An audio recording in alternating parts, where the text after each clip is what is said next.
Good afternoon. Welcome to the 2020 Arts Alive virtual program, which encompasses all the visual and audiovisual industries. That the program is going to happen between September and December 2020, with all various art forms from film, music, dance, uh, jazz, contemporary art.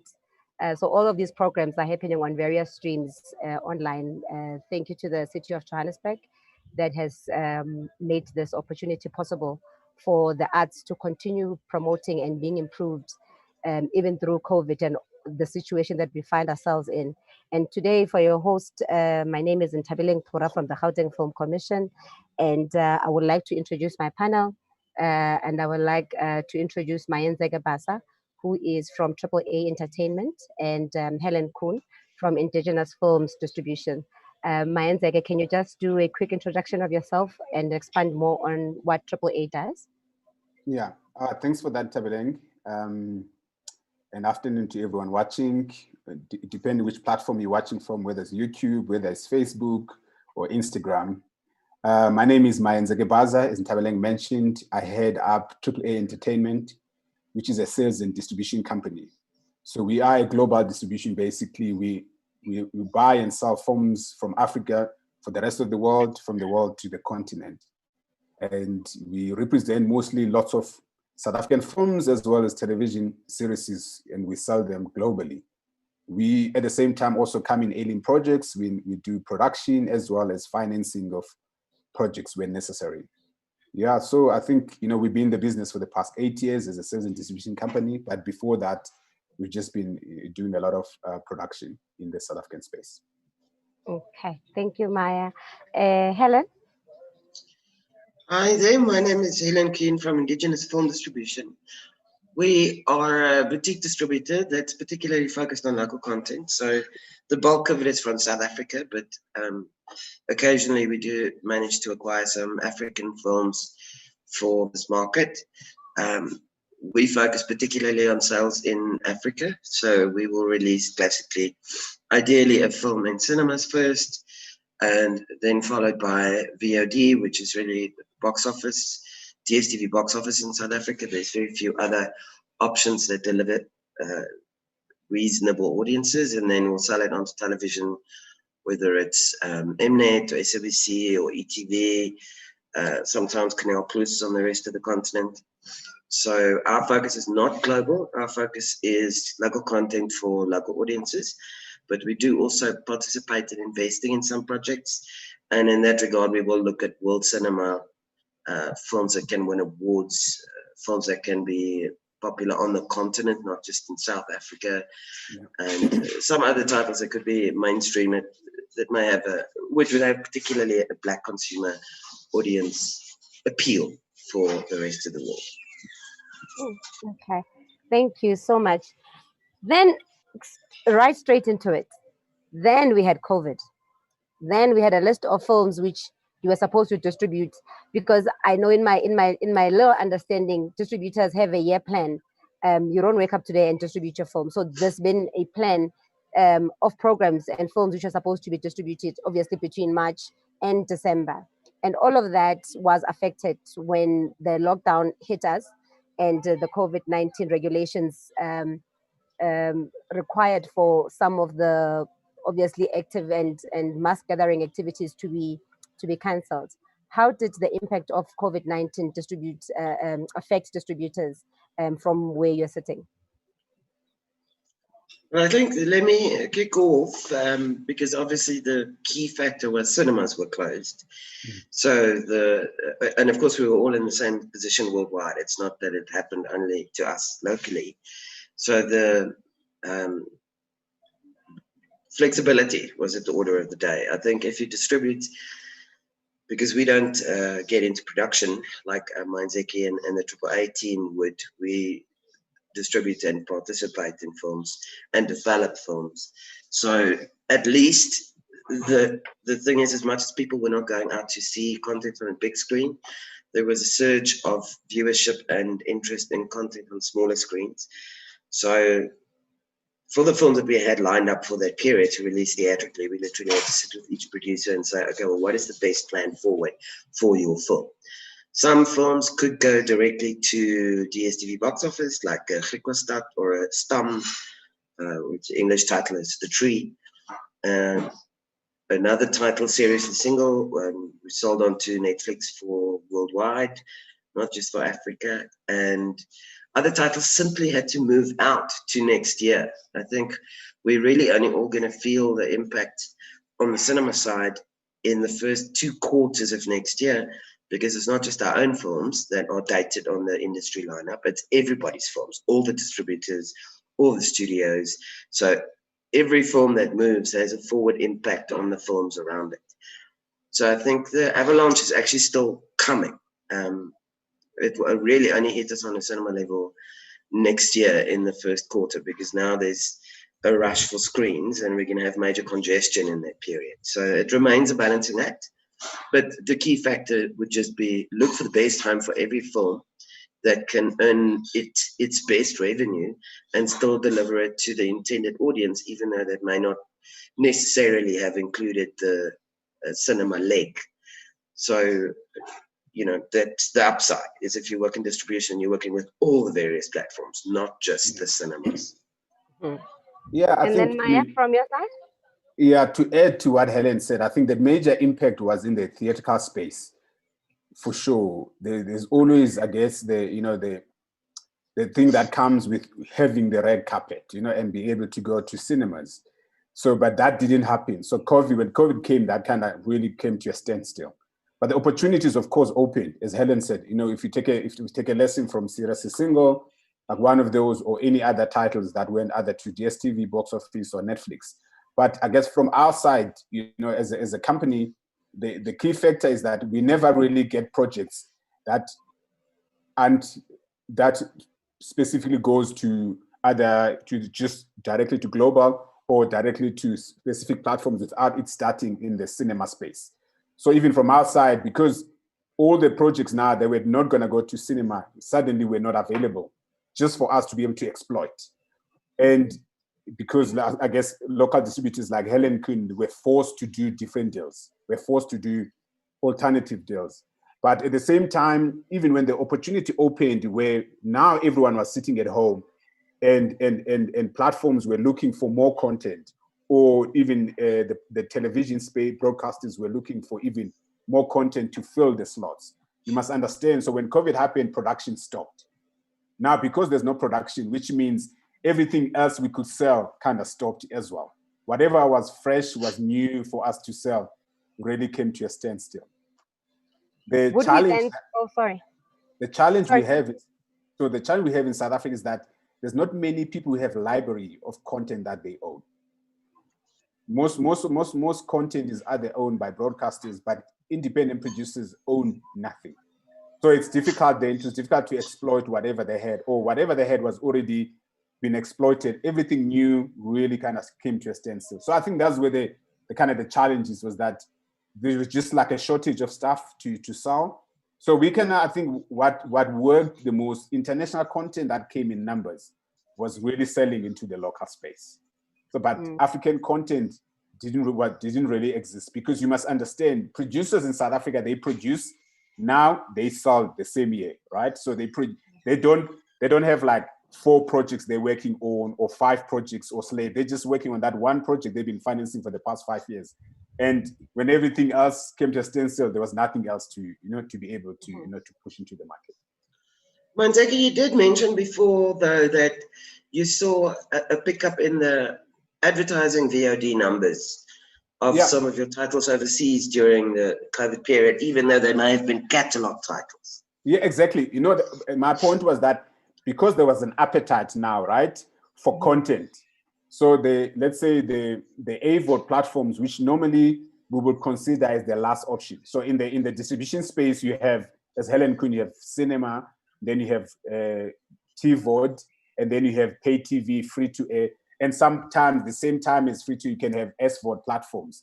So AVOD, advertiser funded, or what's called free VOD, is normally something we consider later, because also they don't pay upfront. They do what's called revenue share.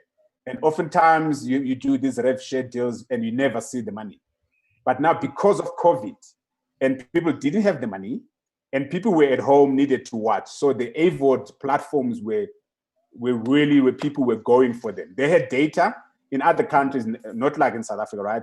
Globally, they've got data, and there was free to air. So they were watching a lot of content. So some of the older titles, as Helen Kuhn mentioned, the revenue started spiking, which means more people are watching.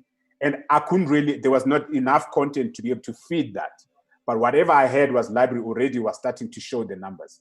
But I think also that presents an opportunity that as we go forward, those AVOD platforms now have become the norm. More and more, it just has created a new sort of distribution platform where we can populate the content into. The challenge again is that filmmakers are so used to want to be paid upfront. They say, okay, here's a deal, but how much can you give me upfront? But this AVOD platform is saying, put your content in there, let people watch, and the advertisers will pay the money based on how many people watch. And those ones have really been doing very, very well. Which then means that there was an opportunity in some countries, and there was actually a loss in some countries, because for South Africa, we got issues of data, meaning even the content that was available was not really accessed as much as it could potentially be if data was available, versus in other countries where data is more available. It means business there rocked up high, and it made sense to then have advertising space, as you are now referring, and making more money out of a placement. Yeah, I think, see, the advertiser funded, so this is what called this AVOD, right? Advertiser funded VOD platforms. There's not really, I don't know, maybe Helen, I don't know if there's anyone that exists in South Africa. I know that you was trying something similar to that. So there's not a lot of them, because it's just there's not much market for it yet I guess in Africa. Globally, it's become a norm. You have major AVOD platforms that are basically driven by bigger advertising companies. So in like, let's say in countries like the US, there's like big AVOD platforms. But in South Africa or Africa, they're almost non-existent. So I think with time, where, as you say, with data, as well as the understanding of the market, there's an opportunity there. I do know lots of people are thinking about AVOD platforms in the continent, but it's like a YouTube, to be honest, right? So a YouTube in the continent will serve as that. But in other countries like North America or South America, there's structured AVOD platforms where you have better reporting, as well as the beta data, system management systems that can tell you how many people watched, and this is your revenue. So I think globally, yes, there's been an opportunity, but in the continent, I don't think there's any platforms that really exist. No, there isn't. AVOD is not really, well, other than YouTube, as you mentioned, there is really nowhere to put it. I mean, if you look for AVOD content, generally all you're going to find is pirate content on the continent at the moment. So as far as VOD is concerned, really the key platforms are the DStv box office, the one that goes with Canal Plus. They have their own kind of catch-up system. Yeah. Then it's Netflix and Showmax. Yeah. They are really the ones that have an active focus. I think Mnet, obviously, as we all know, have been doing this for a long time. I don't think anybody spends more money on local content than Mnet does. Yeah. They've got 6 African channels to program, 6 South African Mzansi channels, 5 KykNet channels, and then they're expanding into the high-end television series as well. So it's quite a big beast to feed with local content. And then obviously Netflix starting to come online and looking at African content and wanting African content for Africa and for the rest of the world. It's created a new opportunity, because Showmax and DStv obviously work hand in hand. It's part of MultiChoice, both companies. So if you're doing the one, you're kind of by default doing the other one. Yeah. But AVOD is not really. We've actually looked at a YouTube channel for Indigenous in the past, especially because DVD, well, during COVID in particular, especially because DVD is dying, right? I mean, to the only DVD manufacturing plant or the biggest one, CDT, has closed down now. So to make DVDs and to actually get them sold is really, you know, you're talking about 30, 40, 50, 120 DVDs that you're selling. It's just not worth duplicating if that's the number of units you're moving. But there is we find an ongoing request for catalog titles with the local films. So we were looking into that to see if there was a way to package it that it is actually available on a pay-per-view basis on a YouTube channel, but it's much more complex than it sounds. You need to have a base of thousands of people to ultimately make it worth it. So, you know, it's probably better to just put a pay gate on the website and on a, you know, or put the films on Vimeo, because you can actually put films on Vimeo as well, obviously, and people can pay to watch it. It doesn't have to be free. So would you say then that would be part of the recovery plan, with what could be available for distribution? Yeah, I think yeah. So go ahead. I think the cinemas will normalize in Tabaleng. I mean, that is not going to go away. We're in a slightly better position with the cinemas in South Africa than some of the other countries. I mean, but again, it's a block by block scenario. You've got, at the moment, China just this week overtook the US as the biggest cinema market because people are flocking back to cinemas as the lockdown restrictions have lifted. Vietnam is doing insane numbers at the box office, but the US and the UK are flatlining. I mean, AMC Cinemas, Regal Cinemas, Cinemax, Cinemark, the cinemas are all closed down and plan to be closed down for another 6 months. Our cinema started opening from the 28th of August, again, in a phased fashion. All the screens were not open straight away, and obviously they could only do 3 shows a day. It's looking a little bit better now already, just in numbers or attendances on a given weekend than what it did 2 months ago, but it's still running at 25% of what a typical cinema weekend industry-wise would have been worth before COVID. So I think everything will come back online, and the recovery plan, if we could call it that, is, you know, it's kind of up and running, if you like. I mean, I think we're all looking for more and more content for various platforms, and I think content creators are also now comfortable and willing for distributors to say, okay, well, let's look at getting your content onto this platform, that platform, whatever other platform, not just the obsession with cinema. So cinema is a particular experience. It's, you know. Yeah, I think so. You know, I mean, to agree with Helen that the fantasy of cinema being the everything, right? I think that is kind of like, I think filmmakers are starting to understand that there is other platforms.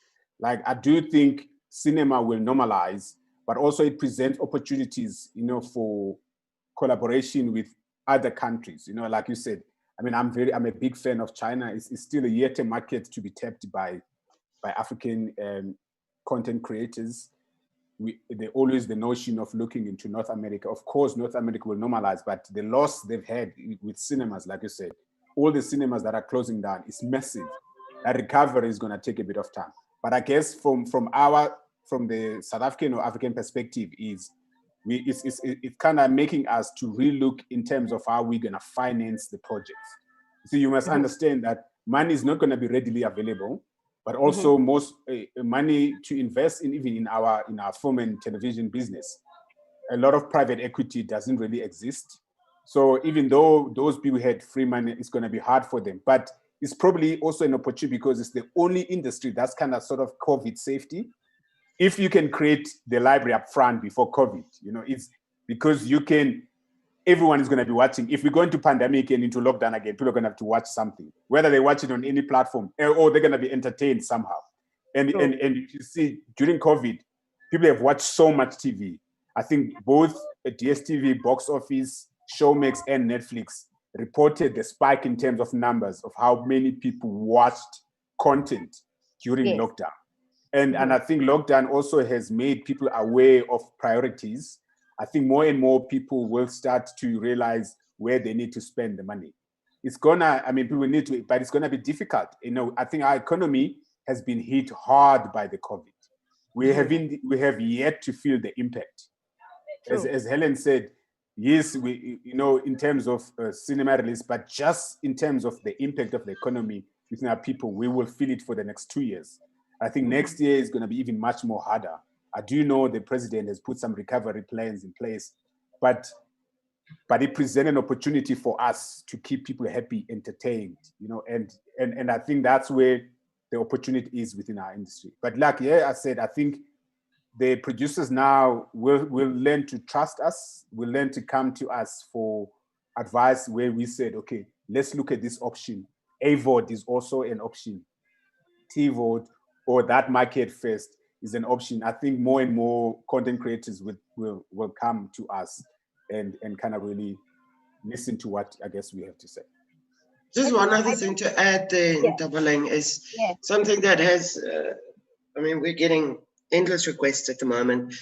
And I know the NFE have put a brief out. So a number of people have gotten funding to do various kinds of drive-in initiatives. So that does seem to be something that's popping up more and more that will also create a different kind of opportunity. And some of these drive-ins, will, because of the format of projection that they have, will not have access to brand new content if they don't have DCP kits. Yeah. So content that has a longer tail or crowd favorites or award-winning content that's local that we can supply to them in a format that they can use, will find another opportunity in that environment. So there's definitely a lot of bubbling going on with that.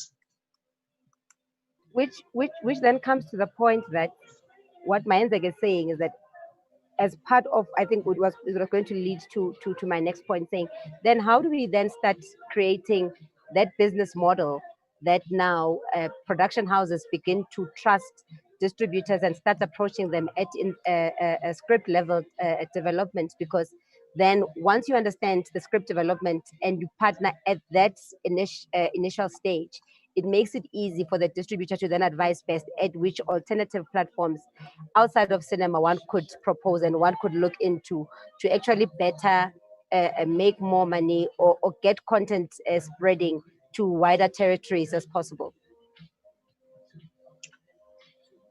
I think there's two or maybe three lines of discussion here, because we particularly focus on feature films. So AAA, they'll do TV series and documentary as well, but our focus is particularly feature films. So people do submit to us on the website or directly. I can give you a level. I mean, in the last 18 months, Tandeka Zwana, that's our development exec, has assessed 363 projects. So people do come to us. Many people do come early on and say, can we have feedback? I mean, sometimes, the feedback can vary. Some projects have wide potential. Other projects are what it's going to cost to make that project versus what it is likely to earn just doesn't make any financial sense. So we do give that feedback. And the earlier, the better, of course, that one can have a discussion about being realistic around the market space and the available platforms. And if it's a content that can travel, equally for a sales agent like AAA to look at it and say, can we sell this internationally? Because they've got very good information around what they have managed to sell internationally and what has sold and what doesn't sell. Because sometimes you do a sale and when the numbers come back, the platform is not really happy with how it performed. So it's an ongoing evolution of knowledge and information. So the most straightforward way to submit to us is to go to the website and submit a form for either distribution or development, because we will assess it for both. And I think more and more people are becoming more comfortable to do that earlier rather than later. And some projects really, unfortunately, make no sense financially. If it can't be made with soft funding, doing revenue estimates is really critical, and it's very hard at the moment to do revenue estimates because a big chunk of where revenue would come from has shifted. And you can't be giving numbers or revenue expectations to funders that are unrealistic. We have very few funders of feature films in the country. We need to protect those funders and share whatever information we have with them, that they have the best possible chance of making their money back if they invest in projects. Otherwise, why would they continue doing it? You know, it is an industry at the end of the day. It is a business as much as it's built on talent and creativity. Has application forms where people could just apply and submit their concepts and their plans through to you? Yes, it's on the website, indigenousfilm.co.za. I think you also have. Yeah, we also have on your side, yes, right? Yeah, we also have, because I think we've also realized, I mean, people are submitting now, since I think there's more and more people who sort of understand the need for distributors to a certain degree, right? But with, of course, even though they don't understand everything, but they do understand now we're supposed to go. There's been a lot of preaching about starting with distributors before. And we created that form because, again, as Helen said, at first we are a business. So whatever projects we get involved in has to sort of show that it's going to yield some revenue for us as well. So we're not in the business of writing letters of interest or saying we like your project, but we have to be honest and say to people, yes, we like this project, we can get involved, but also we have to see that we can generate some revenue. You must understand that none of us make money during production. So even though we have to finance, we have to have the thing get financed, myself or Helen Kuhn, we're not on the line items for the production budget. So we have to make sure that the film has potential to earn revenue beyond being produced. And if it doesn't meet those, then we don't get involved. And to be honest, there's not enough of us. Yes, we can look at different projects, but we're not going to take every project that comes our way. We will give input. We have to make sure that we're going to earn money. We're going to make money from this project, and we're going to make money for the creator. Because at the end of the day, we only make money when the project makes money, to be honest. Of course. So I think that is important to understand, because, you know, a distributor or a sales agent only earns commission from the sales that they secure. So we are basically in the same boat with a different discipline with the creatives, because if we're not selling or releasing or getting your content in front of viewers and audiences, we're not, when we're not earning commission. It's not like when a project comes to us and we say to a producer, well, pay us 10 Rand or R1 million or whatever to do the work, and we'll do the work, and then the film will go out, and it's your problem whether it makes money or not. It's a commission. Well, it's a revenue share scenario. It's a commission earning business. Yeah. And a lot of risk, because it's that risk that as a distributor you have to take. But upon taking that risk, then you have to push the risk so that it's very minimum as possible so that you can get the commission. But also filmmakers are looking at you to say, you're supposed to perform magic. We are expecting you as a distributor to give us all these millions in the bag, and we want Box Office Mojo to be recording good numbers, because I think that's where it lies. Because at the end, after the creator is done, they're looking at you to say, perform your magic and show me what you claim you have.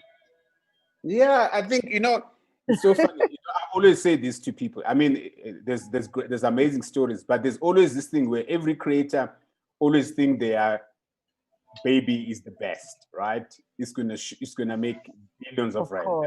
Not even millions. It's gonna make billions of rands, right? And us as distributors, because we are always market facing, and Helen can tell you, when you do the numbers, you realize it's not gonna make the numbers you think it's gonna make. You might be lucky if it does, but there's always this thing of thinking that, you are the problem as the distributor. And that's not always the case. And we do, of course, when we get into project, we do our best to make sure that it gets to where it needs to be. Of course, at the end of the day, it still depends to the creator to make sure that what they put on paper is what we're going to see on screen. Because those can be two different things. Then at the end of the day, it's about, then we take it to the market that we promise we're going to bring it back to. And oftentimes, there's also investors in the business, like finances, who comes in and said, if you said you're going to make this much money, okay, are you sure this is the money you're going to make? And there's lots of pressures that comes to us, not necessarily from the production person, but also from people who wants to invest in the project, because they also think we're going to make magic. But at the end of the day, yes, it's a risky business, but we do the most risk, to be honest, because we lose a lot of time, in trying to find this, and that time may not even yield any results. Of course, same thing as the financer, you put in money, but your money may not come back. Sure. But oftentimes, people think we need to be the last people. We need to negotiate our fee. We need to, we must charge 1% of the commission, because they think our job is the easiest job. We just sign the contract, send it to someone, pay us the money.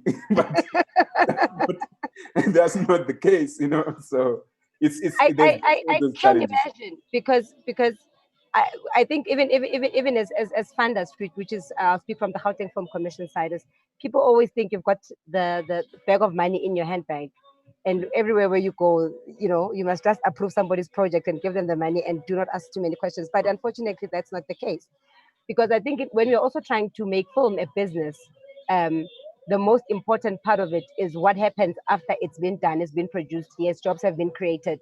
Then what?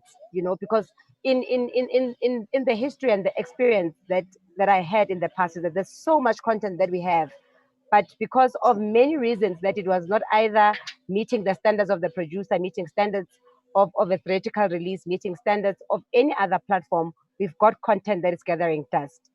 And that is maybe purely because the distribution engagement was not available at the beginning, for one to know that after spending so much money, these is what is available, and these are the deliverables to meet cinema distribution, or to meet a broadcasting distribution. And I think these are the challenges that we've always had, because when we took content from the film resource unit, there were thousands of films which we really could not make much of, and it gathered dust, and it made some of the filmmakers to lose hope and actually leave the industry. Others got into depression, others are soldiering on, and they're trying to get this thing right. So my next question would then be, looking at where we are now, what is the current appetite outside of the box office reports which I've read? Was that comedy in South Africa and drama is the one that is picking up? Horror it's doing terribly, not as good. What are we looking at now in the new wave, new energy, new content? What are audiences looking for right now? Seems to be, if we just base it on what hit good numbers during COVID, and the lot of bit of information we have of people being back in cinema, horror can do really, really well on an SVOD platform, but it often flatlines in a cinema environment. So, Netflix had a title up called Eight, which did really, really good numbers for them. And we've released a number of horror films in cinema over the years, and it's a very tricky audience in a cinema environment. People don't seem to choose horror as a first choice when they're going out to go and do something, and then they choose to watch a film as part of them going out. So I think comedy and romance will always be at the top of the list, doubling. I mean, Series a Single on Netflix did really well. It was in the top 3 in over 30 countries. So, and that's a chick flick, but it's got comedy in it. It's got romance in it. I think people have been stuck indoors for so long in various levels of circumstances. Indoors can be a small space, it can be a big space. It still means you can't go anywhere. You have to just stay there. So I think escapism or entertainment, and bubblegum entertainment, if you like, will always be at the top of the list. You saw it after the world wars as well. That's how Hollywood was started, is the challenging type films and the art house sort of European style films didn't do the good numbers. When people come through a bad time financially and with health and losing friends and losing jobs and all of that, entertainment will remain at the top of their list. You want to escape. So I imagine that's going to remain the same. The film that's performed the best so far of the new releases is Tenet, as everybody expected. Mulan has done pretty reasonable business. the local films that are going out is really only starting to happen now again in the next couple of weeks. So I think Doorbos, which Film Infinity is releasing, should do reasonable numbers. We're going with Flatland next on the 30th of October, but it's a thinking person's film. It's feminist Western, so it's obviously not everybody's taste. So I think that box office report will remain the same. And when you look at the SVOD reporting, there is a website now I see that's starting to track and rank the SVOD performances. You may have different types of content spiking, like, for instance, the horror example. But generally, content that takes you out of your reality, that isn't the drag me through everything I see on the news every day type of storytelling. If you want to have wider reach, that unfortunately, or fortunately, would be the first choice thing to consider, first choice. And you can, I think it's like the thing of 10 people in a room, right? You can give 10 people in a room a choice of 4 films, and you're still going to find a trend or 100 people in a room. You're still going to find a trend. There will be, by default, mathematically, a number 1, 2, 3, 4 choices made based on the offering. And 99% of the time, if there's a choice of 4 or 5 films and you have 100 people choosing, 50 of them are going to choose comedy or romance. And the other 50 will choose between the remaining 4 films. So I think that's more of a human nature thing, an emotional and psychological thing about human beings, rather than necessarily a pre-COVID or a post-COVID thing. Entertainment is an emotional offering. Yeah. Also, are you experiencing the same thing on your side? That comedy and romance seem to be taking on more attention, even for audience recipients, more than all the other genres? What's been quite interesting for us was that is in this AVOD platform, is the titles we see that have been spiking up, and those tend to be the romantic comedies more than the other, right? And these AVOD are like global platforms, even on all these TVOD. But again, I think like Helen said, when you're home and you're sitting in front of a TV, you tend to skew towards where you can watch together as a family or with a partner, especially in this lockdown. It's not like these individuals watching by themselves. But of course, you never know what could work. Like it could be horror, it could be adult content working. I do think there's not purely good statistics with COVID, because people have been forced into a form of desperation and confinement. So not necessarily given choices, to be honest. But what we've seen, of course, romance, comedy seems to spike. Other ways of actually, that we used to check was that if you look at a box office, if you look at maybe what people are watching on Showmax or Netflix, and you trace in terms of what's being popular and what people are talking about, maybe that gives you a gauge of what's really genres are working.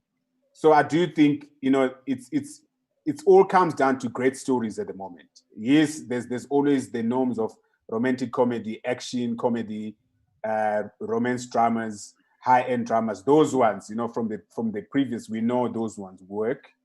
But horror now, we've seen the spike with this 8 from the African perspective. But there's no other horrors to compare with that have been on that platform from this continent, to be honest, right? So it's only that one. So we have to be able to feed that platform with as many horror films and then compare if it's just horror or it's just a specific type of horror with maybe a different type of cast. So I do think what has been just the general norm is romance is kind of key, and comedy.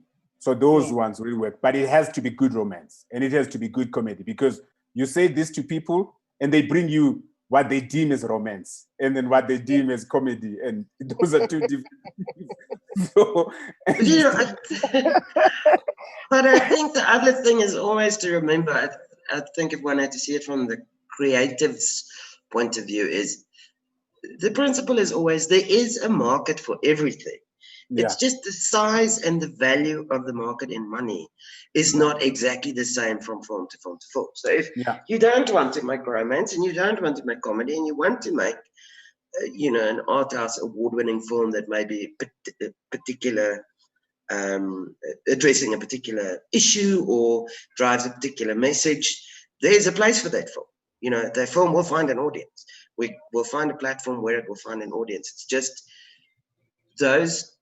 the tougher the stories are, the more demanding they are, the higher their age ratings are, it tends to then eat into the audience potential, because lots of people just simply don't want to watch, especially on the continent, stuff that's got you know, too much violence or politics or whatever. And I mean, I say it's on the continent, but really it's worldwide, whether you're addressing Irish politics or Polish politics or South African politics or whatever in a narrative, the audience for that will always be classically smaller, and it will have a higher age rating than what it would be if you're making a rom-com. Yeah, I think and the we don't have expectations enough content that's all ages. You know, we just, I don't know why, but so many of our films, on the one hand, it means that we are courageous enough to tackle difficult issues. But so many of the films are 16 or 18 rated films. We have very few PG or 10 to 12, like Manzek is saying, that you can watch with your whole family. And I think I want to come back to that. Sorry, Maya. Is that the one thing that the most neglected audiences, and I think this is where for me audience development begins. It's content that is created for children that are between the ages of 3 and to 10, if I may call it that, particularly locally. Yet you find that the most or majority of the films that are doing well in cinema are those that are targeted to children. You know, look at your Spider-Man, your the Princess and the Frog. But in South Africa, there's a limited content available for children, and that is one a genre that is really we are not taking serious attention into. And I think for me, audience development begins there, because we can't talk about appreciation of local content when there's no content for a 3-year-old to start understanding South African content, being familiar to South African stars, being familiar to the stories which they can associate with. How are we going to create a balance for that? Because I think that's one of the gaps that we have. That's the one a group that we're really not focusing much on.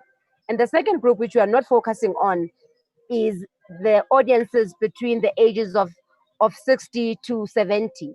No one is really creating content for these two gaps. And I think that for me is something that I think needs a conversation, because there isn't really much, but there is proven data that children content is actually making lots of money, even in South Africa. Yeah. I think, you know, I mean, maybe Helen can comment in the 60 and above, you know, even in the kids' content in terms of cinema. But also we've seen, you know, like this is what Disney did. You see all these big franchises, whether it be Disney, Universal, or Pixar, all these things that are focused on the kids' content. We know they have a massive market. And these companies are just printing dollars every day, right?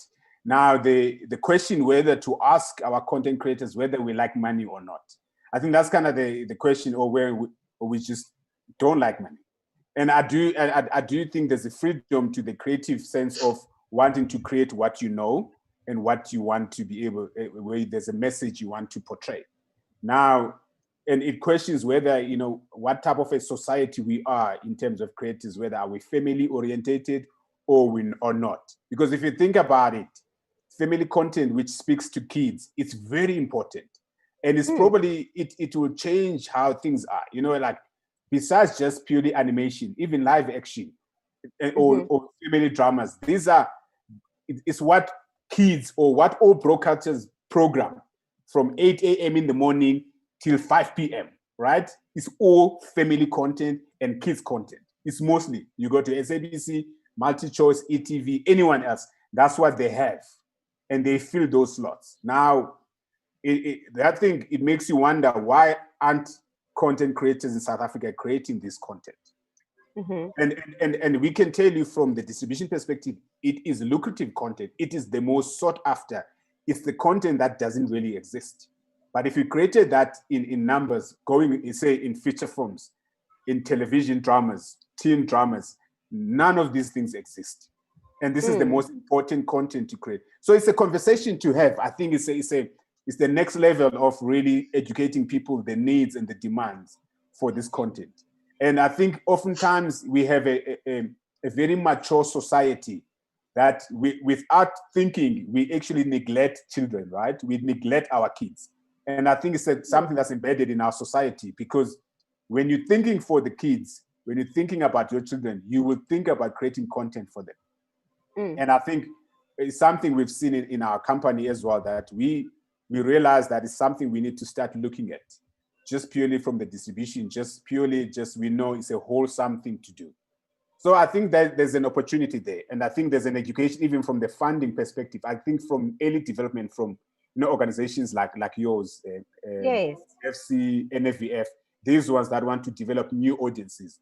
I do think there needs to be some sort of slates being created that's only speak to family and children's content. And children's content, because I think, I always say that when I grew up, I was developed, if I may put it that way, liking Chinese. I mean, in the townships, there was always a hall closed with plastics, and would watch Chinese content, even though we never knew what they were saying, we never understood what they were saying, but I suppose that was not important.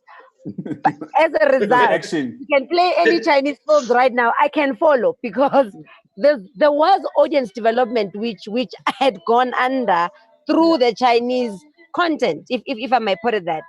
But besides Kumba, besides Zambezia, besides Jungle Beat, whatever. Yes, Jungle Maze. Besides the content that is done by Leon Schuster, we don't have South African content for early child development.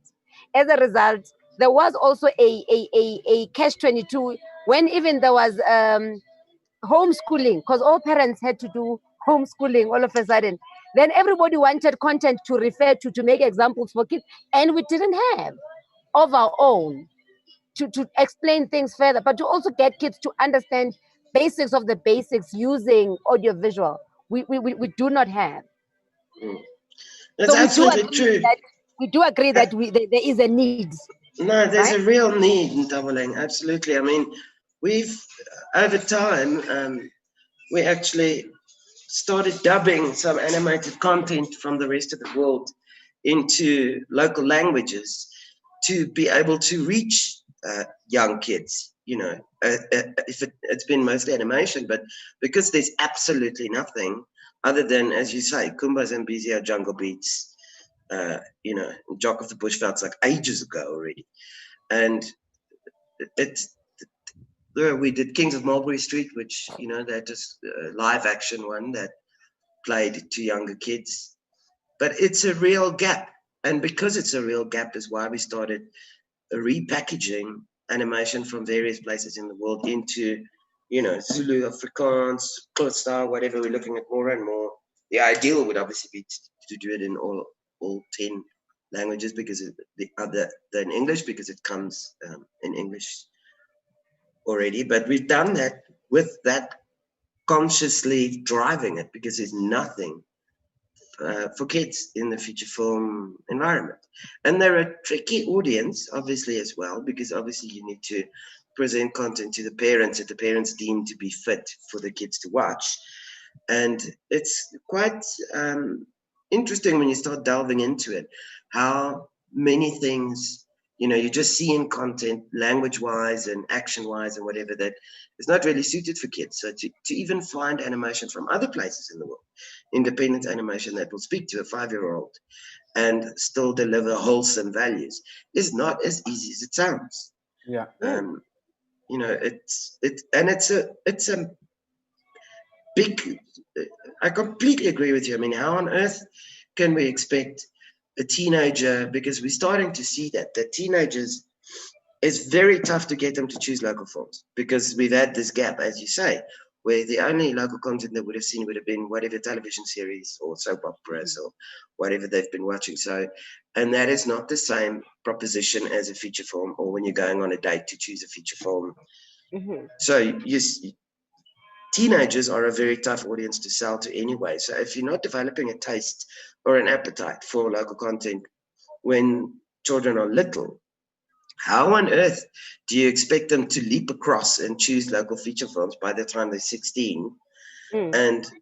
And how on earth will we then get to the, you know, bigger audiences? The biggest films, attendances wise, have been the films that play to the family, like the Kandasamis or, you know, Broken Yes. Promises, or they get big attendances because you can take your 6-year-old granny, mom, sister, brother, girlfriend, boyfriend, friend, everybody can watch.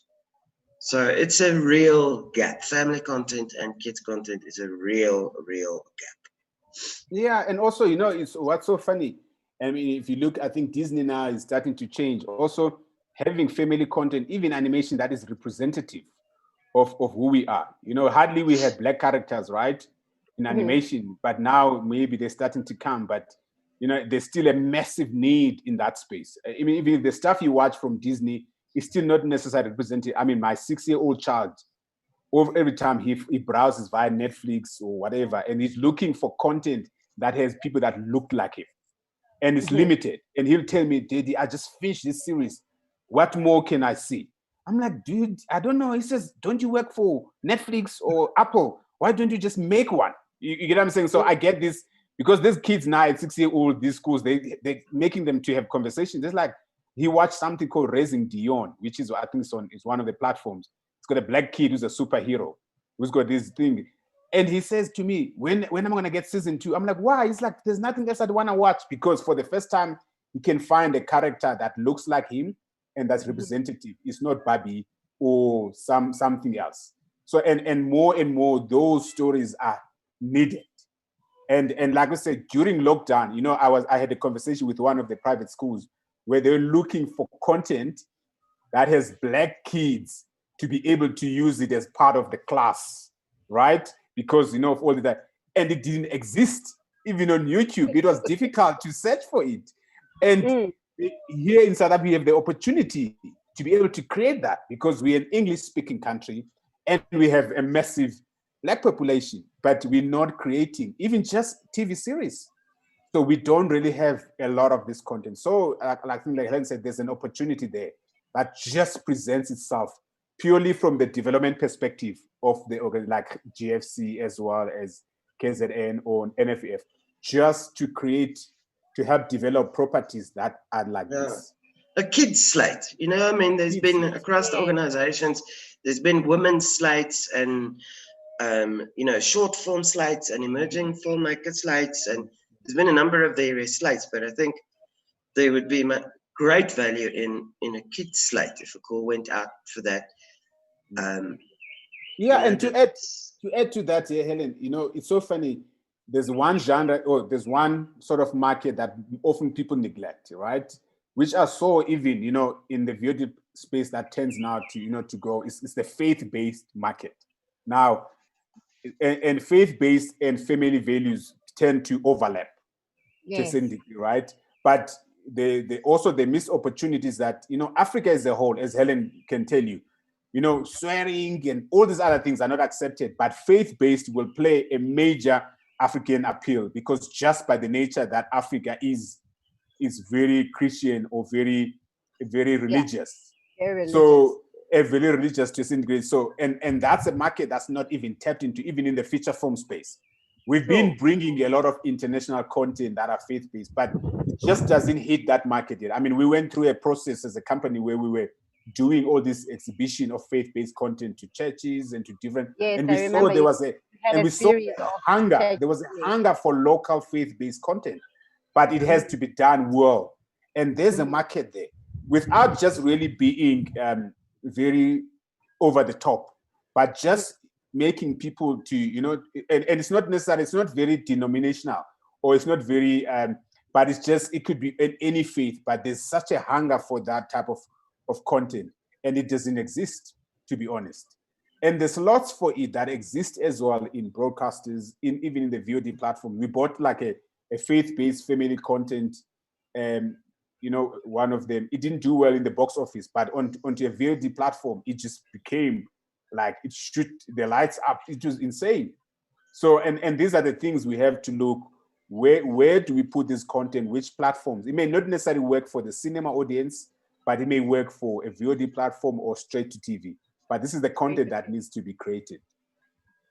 So, with from the two companies, theatrically coming back to that, what should we look out for? What should audiences, because I think, because as you were saying, Helen, that people want alternative entertainment, people are tired of being at home, people are, they want everything and anything that is outside, and drive-ins have done very well. I saw in the various film festival, Encounters did them, Durban did Encounters.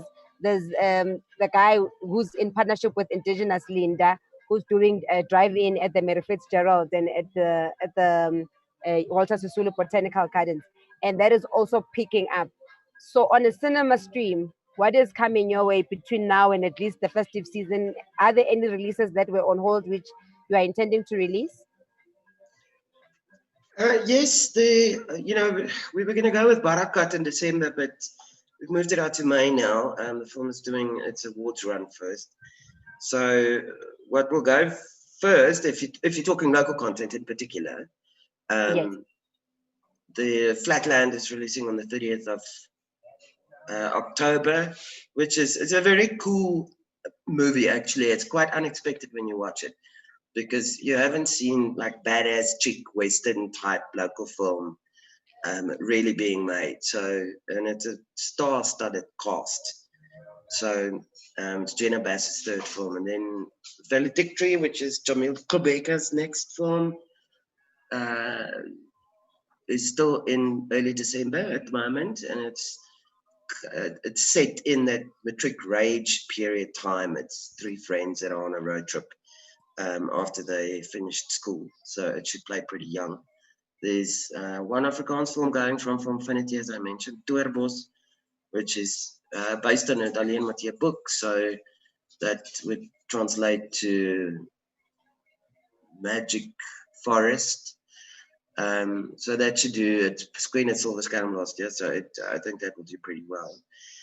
And as much as people will go for local stuff in Tabaling, I think we need the tent poles to go that people can overcome the fear of being in a public space.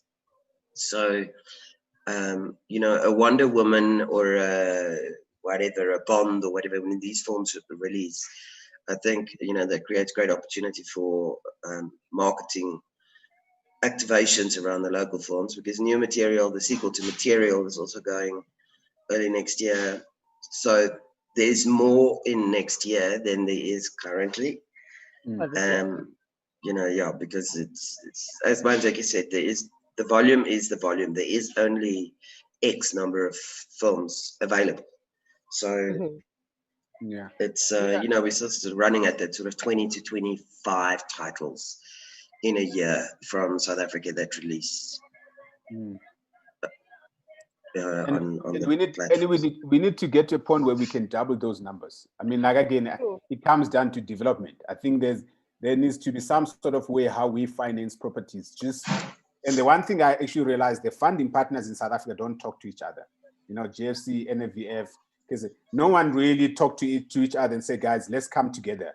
This is the plan. We are all funding different parts, and I can understand, but there needs to also be even like a bigger plan where, there needs to be a way, how do we finance, but in those conversations, bring in distribution early on so that it pave a way on how funding what needs to be funded, right? And how to flood the market. I think that's the issue. I mean, for us, normally everything that Helen has mentioned or anything else, we come in to almost all the projects to look at the global market to see if there's an opportunity. So whatever will come into the market will probably have an ear on it, or we'll be looking at it for the global market to see if there's opportunity. But often most of the titles that are created don't appeal. They just like sit flat in the local market, and that's it. And just because it's like there's a need to flood the local market, there's nothing wrong with that, but also there needs to be sort of like an extra layer that can extend towards the global market. And I think the difficulty which we find now, I work very closely with Helen, where at the moment we find that I think we need to kind of come up early on and look at projects that we know we can take from development all the way to the global market. And those we become very specific about those.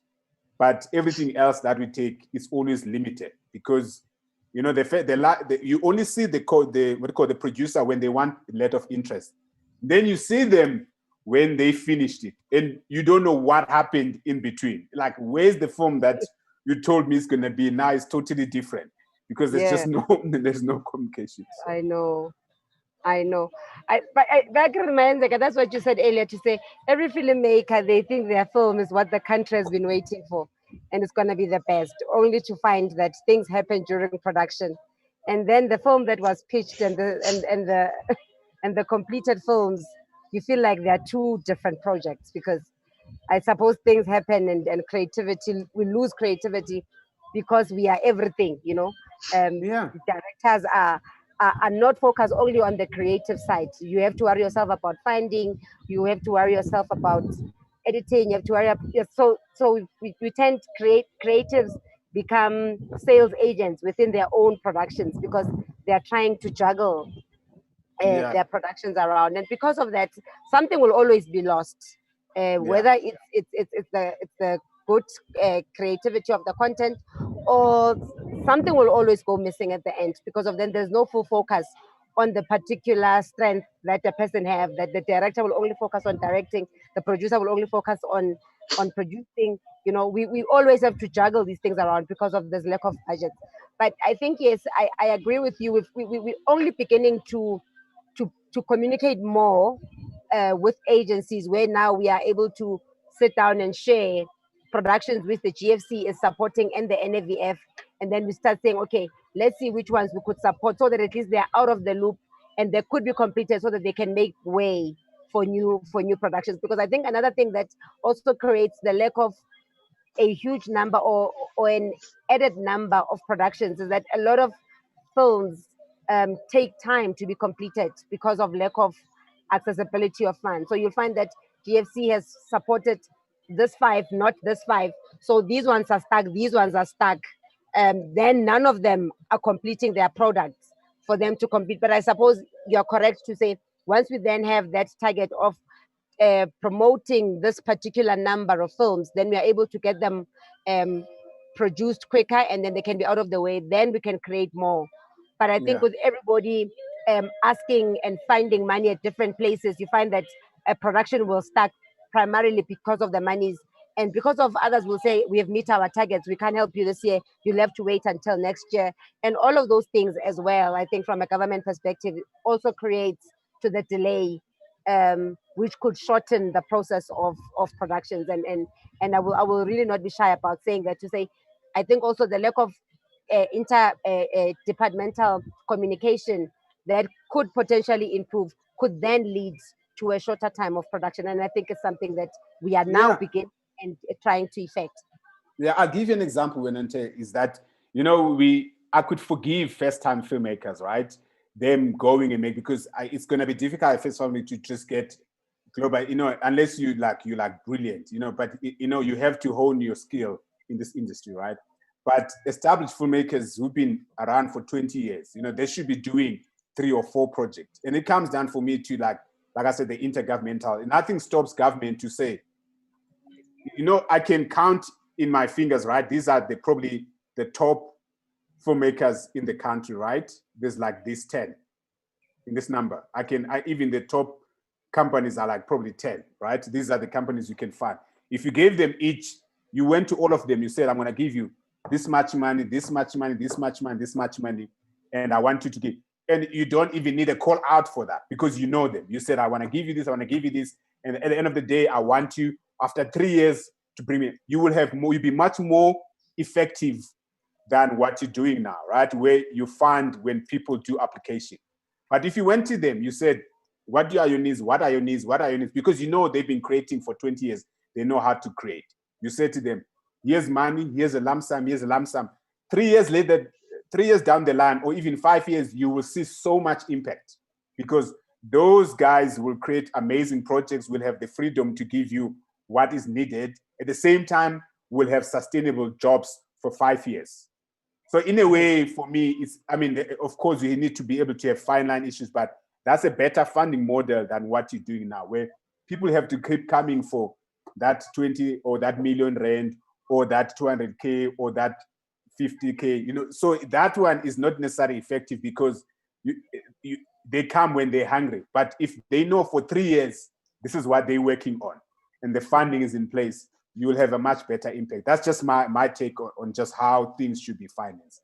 But the way we are, I mean, if you look at guys who've been in the business for 5 years, they still don't even, or 20 years, they can't even tell you if they own one thing. They don't even own one movie.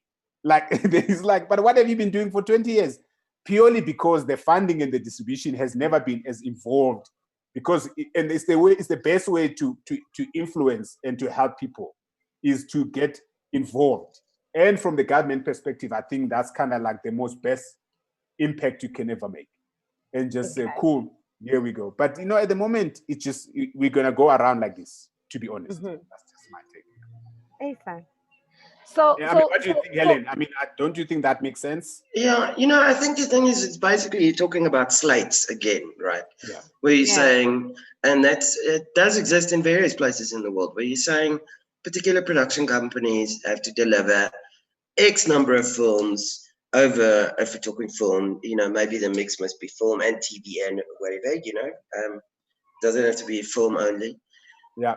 Over X period of time, this amount of money is released for development, so that from the beginning of thinking about developing 5 or 6 properties, not just one, doing a TV series in the mix and so on and so forth. So you think about production companies or producers as businesses rather than everybody's dream film that they want to make. Because what tends to happen is, if it's about the dream film, it generally will or in many instances, it will evolve or come from the writer or the director of the film. Sometimes they don't even have a producer attached. Yeah. So even for the creatives to get to the next level, there needs to be a number of producer companies that will then, work with various creatives to get various films and TV series made in that period of time. I think, just to qualify, Mindseeker is, it's not going to be a production company where you got the producers will always drive it because they are the business. Yeah, of course. Yeah. But they can have different directors on the projects, different writers, so there will still be opportunity for people, but because the producer's now driving it as a business, and they're equally looking at the scripts and the directors, making the directors pitch, building relationships with strong crew and talent agencies and so on, it just brings a level of stability and still creates those jobs over a period of time because you're basing it on a slate. So a producer is not sitting with every single writer or director that comes to them with a project, having to do it absolutely from scratch. They also then equally in the position where they can say, what, this one, it's just, it's not going to cut it. But I think you're a talented director. I have another project that we're working on. Have a read of that. So I don't think what he means is that you give 10 people money to do slates and they're going to use exactly the same director, exactly the same actors, the same. It's going to be all different. But you're enabling production companies to work on slates, that there's sustainability in those production companies, and they will pull in the industry for the various projects as they need to. So and also, it's just shifting focus from it being originated by a writer or a director and then having to go through various funding processes to producers stepping into the space where they function anyway. And I agree with you. I mean, you can probably on 2 hands count the companies that can do this. Yeah, and also, you asked about a recovery plan, right? It has at the beginning, what is probably the best recovery plan for us to come out of this pandemic, whether in production or in distribution, and because these are all things interlinked, and if I take it to, when the president announced a recovery plan for the economy in South Africa, right? And then he talks about infrastructure funding, all these other funding opportunities that will be purely to get companies back into working again. For us in this film and TV, if we are still funding once-off projects, we are not necessarily bringing a recovery plan to the economy. So Instead, I'm gonna ask you a question whilst you are still responding to that. So as I'm looking on the other side, I'm just taking questions from our audiences. So there's our audience, Sihle Zung is saying, what is the plan to have enough Black content in all categories, and how should it look like? And how possible is that to make it happen? And what is it that's stopping us to have enough Black content? So I think Sihle's question is specific to Black content creation, to say, what is the plan to have it enough and accessible, and why currently, in her on his opinion, we don't have enough Black content, and what is stopping us from having enough Black content? I think that's the first question. And the second one will be because of US government is not using US financiers don't use government funding, and they still have enough funding. What's stopping us from getting alternative funding outside of government and still making a big impact in the market and in the industry? Yeah. Well, I guess I'll take the two questions, then I'll hand over to Helen Kuhn. I think the first question is between myself and Helen Kuhn, we only work with mostly Black. I think our slate is probably almost 80% Black, right? Except maybe for some African titles that Helen Kuhn works. I do think I think there's more Black content being created, whether it's getting to the market and which platform it is. I'm not sure. I guess it'd be good to know what he refers as Black content. Is it television, or is it purely what he watches? But I do think lots of people, just because we are in South Africa, we are creating a lot of Black content. But of course, it comes down to access to funding at the end of the day. Whether are you able to finance the properties you want to create. Most of our movies are mostly Black. And I think even, if you watch television, there's a lot of that. Again, depending which television you watch, which channel you watch, you might realize that it's not Black. Mzansi Magic has got a lot of that, SABC. So I think even movies, they do, depending which channel you're watching. For me, I think it's always Black. The second one, you must understand the US market is a distribution market. And it's purely driven by 6 big distributors, which are the studios, or 5 now, right? And sales companies. So because that market is a purely distribution finance market, and it's market facing, that's why it works. And it does not necessarily need a lot of government fund, or government fund doesn't exist. When it started, there were incentives in the US. There were government incentives to push the market to be where it is. But still, Hollywood uses a lot of incentives all over the world. They shoot in South Africa, they shoot everywhere. But they use it as a way to recoup their investment or to reduce their budget. But purely, they have a market. They know, if I make for this much, I'm going to sell for this much. Here in South Africa, it's still a developing market. And a lot of people are so dependent on government. And it could work against us. If at any point government were to run out of money, let's say the DTI or GFC, the industry will be dead, because we are not there yet where we are a market-facing industry. We're still and it's because of the content we create. And I use an example. We talk about the biggest money, the biggest studio is Disney, right? What does Disney make? A lot of family content, a lot of kids content.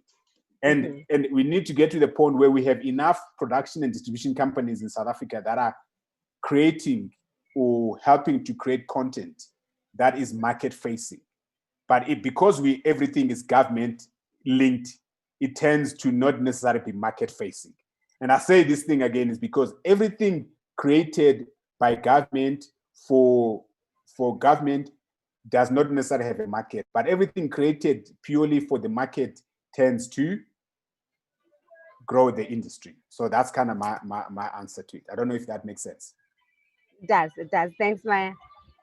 I think I'm just, I don't think one can ever, let's start there. You can never have enough content, basically. I don't think that there's a ceiling on that. So there is thousands of hours of Black content being generated in the country, especially by the Mzansi channels. And on the feature film side, like literally, I mean, we have like well, us as a distributor, we have one, maybe two Afrikaans titles in a year. The rest of our titles, we do 10 to 12 titles in a year, are all black. So I mean, it's a critical thing. Obviously, it's our market, it's our audience. I mean, that's where the growth potential is, you know. So it's our people. So I think maybe that question actually refers to us speaking about the kids' content earlier on, and when my executive was saying, you know, you've got a 6-year-old child and you can't find enough content for that child that is black, that the child can see themselves. So that is the gap that we identified. I think the rest, more and more and more and more content by black creators for black audiences, you know, with black talent, that's a growing, expanding, exploding thing, actually. I mean, the Mzansi channels are so successful that if you speak to Boho or the team at Mzansi, they will tell you the audience for those 6 channels is so loyal, and they love South African content so much that even if they just put an African American film on, or they put a film from the rest of Africa or a series on of the Mzansi channels, they just see the viewership drop. The requirement for the audience for those channels is South African stories, South African talent, South African everything. And the second they mix it up, the viewership drops. So there is a clear captive following of people already established and grown by the Mzansi channels, which I think has been a very different strategy to what the SABC may have had over time, or ETV has, or this is very particular. So yes, of course, we can always have more. There's no question about always wanting more. I mean, we were saying earlier on, we want more volume. And volume can only be driven by, you know, structure, if it's slates like we were talking about, or if it's centralized where you've got a variety of skill sets together. Filmmaking and TV producing is a team sport. You cannot do it alone. It requires a whole lot of people. It's not a thing that you can just do yourself there with your phone and think you're going to reach massive audiences. So I think that would be my view on the first question. And the second question about commercial viability, really, is what this person is saying, is we are in a precarious position. I mean, if DTI pulls out of the film industry, we're dead, like immediately, because the films are not making the kind of money in most instances that they can actually break, even if there was to be no incentive in them. It's probably what will survive, again, will be the Mzansi channels, the KykNet channels, the Mnet, that's all self-funded, right? And advertised. So it's not like there'll be no work in the industry. Thank heavens, because, you know, MultiChoice have developed all these local channels over time. It's work. So there will be more work that will survive. They also, even as a broadcaster, are more and more driven by commercial imperative and not necessarily wanting to invest in films where they're investing in films that have no chance of ever recouping its cost. So, and you know, we need to tap into the treaties. We need to, if you speak to filmmakers, it's extraordinary where they find money. They find money in all sorts of places. I mean, it constantly amazes me how people can actually convince people to give them money to make films. So I do think that there's loads of people that do find money, and there are films that make their money back, and then some of that money is used for the next film. But I think it's time, and it will take a bit more time, and we're only really now in the last couple of years getting to a market-facing, market understanding thinking in the industry. That's not simply about, I want to tell my life story in a film. You know, that really was a trend for a very long time. Yes. And now you are getting filmmakers are telling you, listen, I've got so many awards on my shelf now. That's fabulous. But can I just make a film that makes some money? I want to reach bigger audiences, you know. So that is starting to happen. And that could only happen when the creative community was ready to start engaging in telling stories that are structured in such a way that it's intended to be popular. It's not, you know, it's right from the get-go. It's intended to be popular. Yeah. There wasn't a lot of that around, you know. you speak to a company like Burnt Onion and they're looking for a director for a film that they can produce the next film and not necessarily direct. And they can't find, the directors don't want to do comedy. And these guys are really good at comedy, right? I mean, they do comedy, that's their thing. So they're going to end up directing the film again themselves because the creatives want to do heavy drama, and these are realities. So if there's a willingness in the creative community to make these kinds of films that can make money, the industry will over time, and our production values have also increased radically. I mean, it really came off the bat of not being that great. But we have now, over time, built a slate of films that have really fantastic production values. Yeah. So, all of that, there's all building blocks that you have to put in place over a period of time. When you're on those building blocks, then you can start getting money from other places, not just from South Africa, from other places in the world, to go into films, do the slates, because you can prove that you can deliver quality. Because ultimately, that's what it's about. Even if you make a rom-com, if you make it badly, it's still going to fail. It still has to be well written, well acted. It has to really be funny.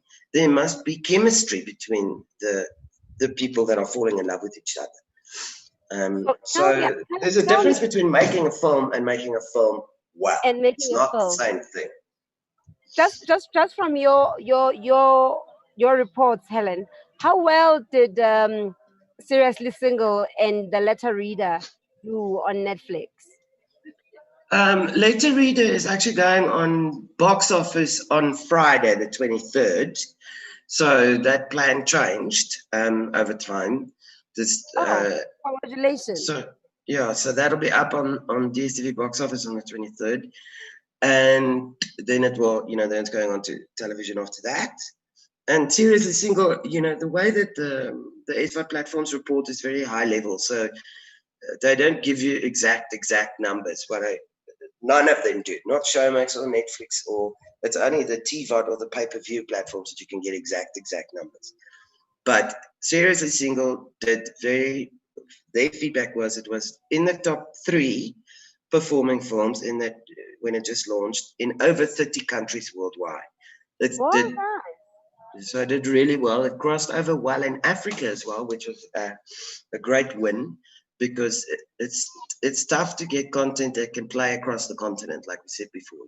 There's so many different laws and political scenarios across our continent that it's hard to find something that can play across all the countries. So it did particularly well in South Africa, Nigeria, and Kenya, and they were very happy about that. And then Romania, for some reason, it did extremely well.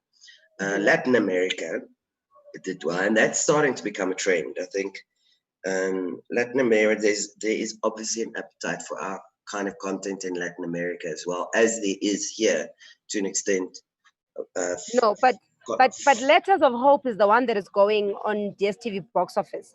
I'm talking about the film, the Letter Reader. The Letter Reader. Sorry. Letter Reader. Yes. Letter Reader did really well. I don't know numbers, but in the feedback from Netflix, it was way above their expectation. So they didn't give us a top 10 countries or anything like that. And obviously it was the first or one of the first short films that they took or acquired from here. And they are quite keen on doing a series, not a range of short films. I mean, we've all been looking for short films for them, but that was one of the that was a flying success. It did most of its business in Africa. It didn't really cross over as much outside of LATAM than what they were hoping for, but it went up and it's up and it did well, and it's available for the world to watch. And I mean, that's just that's like a masterpiece short film. I mean, it's really spectacular. What should we look out for from AAA in the soon future, in the now future? Yeah, I think most of the projects are under non-disclosure. There you go. I'm not allowed to share. These people kind of like lock you in till they announce them. But I think as I said, I think I mentioned earlier that whatever Helen Kuhn is putting onto cinema or anything, mostly some of those projects I'm already attached for global business. Yes. So it's always like a, you know, a co-working relationship.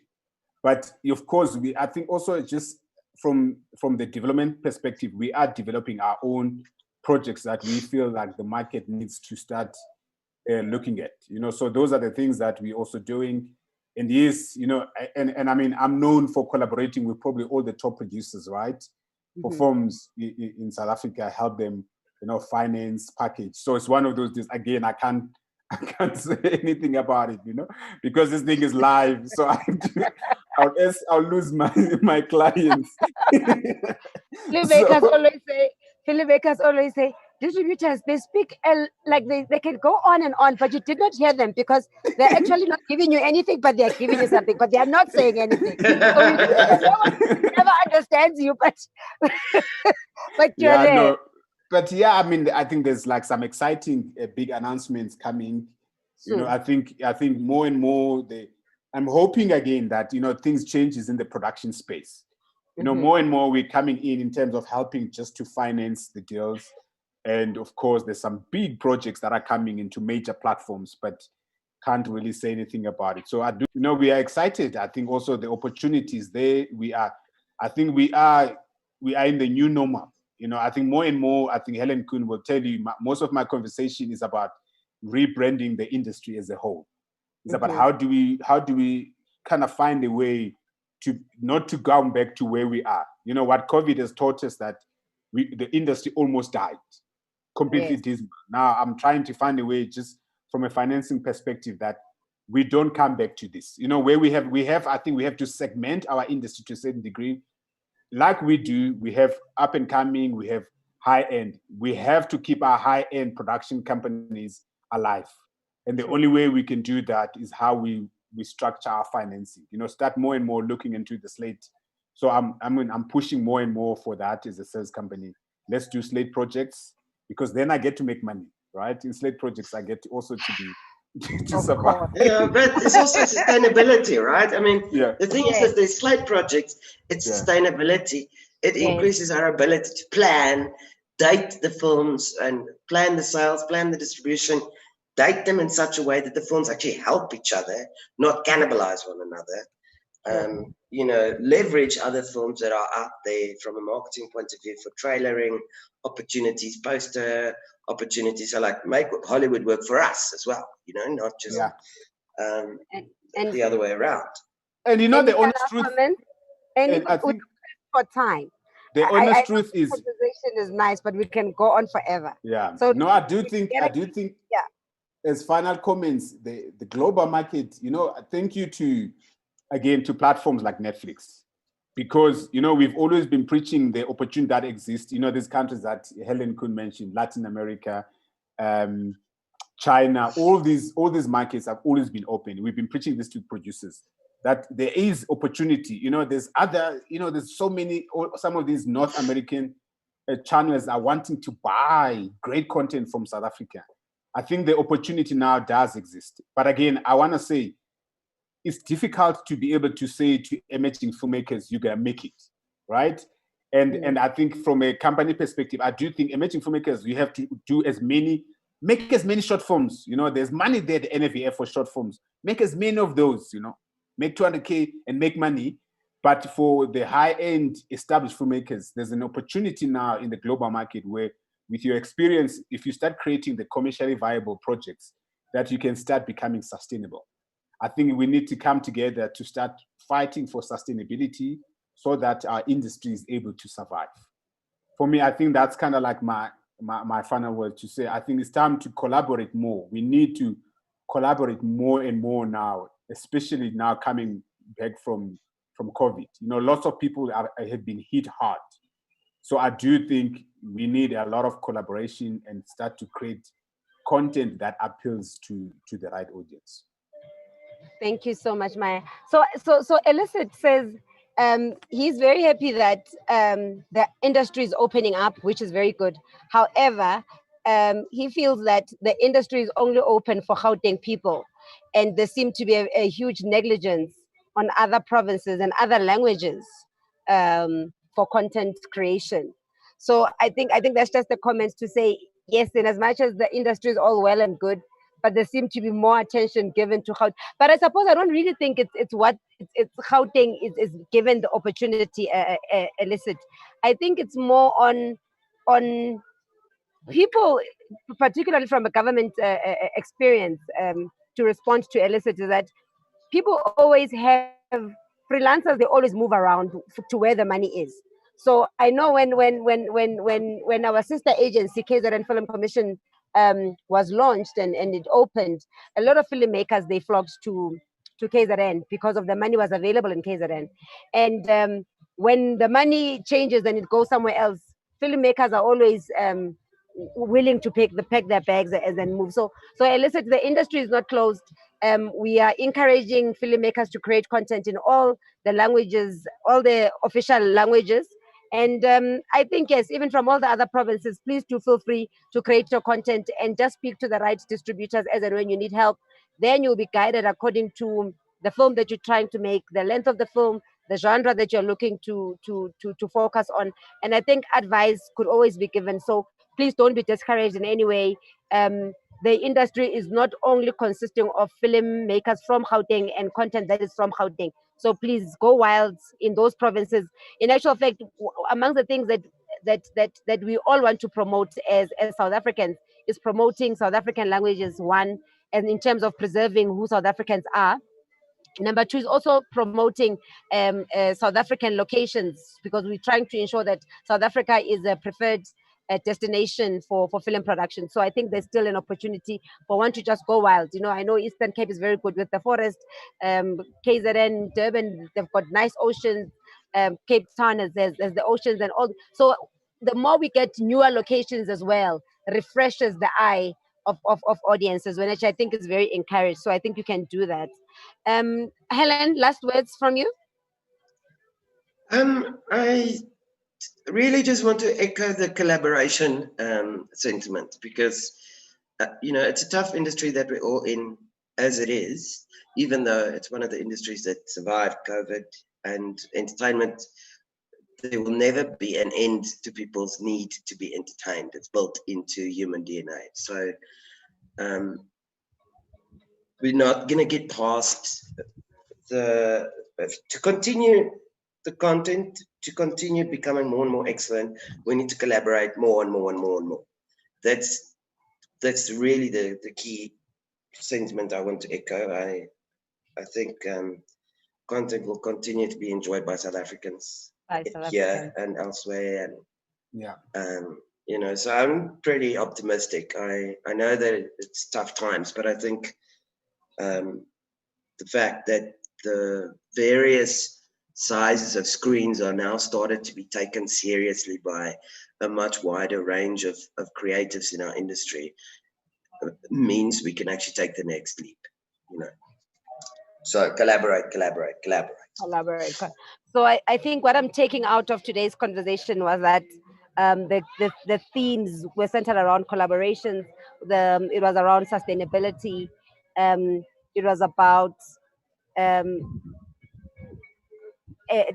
support from government to productions, a need to create more kids content, and also a need to create more faith-based content, which these two genres have not been fully exploited from South African productions perspective. And I think, thank you so much for availing your time to always sharing your knowledge, your experiences, and opportunities which exist in the industry. I would like to also thank our partners, the Ritual Store, Arts Alive, the City of Johannesburg, in making sure that we have the spaces to share these necessary conversations. Thank you, Mayenzeke Basa from AAA, and Helen Kuhn from Indigenous Film Distributions. Thank you so much for sharing your time with us today. Thank you so much. I'm your host, Ntabeling Pora from the Gauteng Film Commission. Thank you and have a lovely afternoon. Thank you so much. Thank you. Thanks, Thank you for looking after us.